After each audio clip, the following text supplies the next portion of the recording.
It's time now for the International Press Review. Florence Villemineau has joined us on set for that. You've been reading the international press, Florence, with this very interesting story that we've also been covering in the news, a row over censorship in one of China's leading newspapers that has sparked unusual protests in favor of freedom of speech, getting a lot of attention. That's right. There's an article in the New York Times about it today. It points out that this whole row was over the newspaper Southern Weekend, the leading newspaper in Guangzhou, so the southeastern provincial capital. Now, protesting journalists blamed the top provincial propaganda officer for ordering drastic changes to the New Year editorial. The original editorial had called for greater respect of constitutional rights and had called for reform. But the revised article praised party politics instead. So a lot of journalists got upset about this. About 100 editors and reporters have gone on strike. They're calling on less government intervention, and they're getting a lot of support on what's called the Chinese Twitter, Sina Weibo, including a lot of support from celebrities.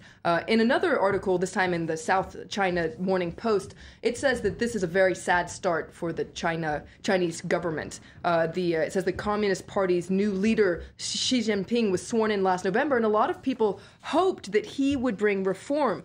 Instead, this crisis is ringing alarm bells for journalists and liberal intellectuals. And according to the South China Morning Post, though the government might be in favor of economic reform, you're going to have to wait a really long time before real political reform takes place. And the UK daily, The Independent, says this protest is signs of troubles to come for the new Chinese leadership. That's right. In their editorial, The Independent says this may not forecast a Chinese spring, as we've been seeing in the Arab Spring, but this row over freedom of speech is the most widespread protest since the Tiananmen Square protests about 25 years ago. Really? So by itself, it may not start a revolution, but it is evidence that the demands of the ever-growing middle class that's internet savvy, it's evidence that these demands are growing, and the government, though it may be able to control the media, it can't control social media, such as Sina Weibo. The international press is also reacting to Obama's nominations for his security team. Yesterday, you told us about Chuck Hagel, Obama's nominee for defense secretary.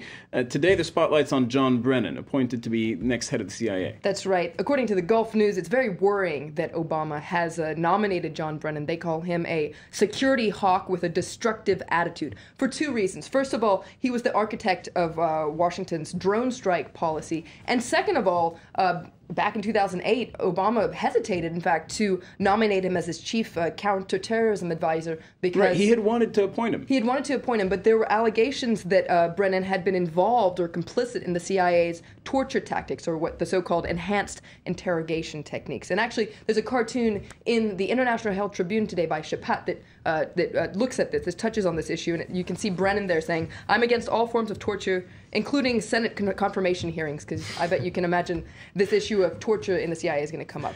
And yeah, they will have to be heard by the Senate, although both of them, Chuck Hagel and John Brennan, are expected to eventually be approved by the Senate. Now, moving on to something completely different, David Bowie has broken his 10-year musical silence by releasing a new song. It's his 60th birthday. I know you're a bit of a musician yourself. Well, it's a big comeback for him, and as you can imagine, it's getting a lot of attention in the British press. Here it is on the Guardian, younger Bowie. There he is, 1976. The boy keeps singing. Now, the song is called Where Are We Now? And let's take a listen. Had to get the train. How much time do we have?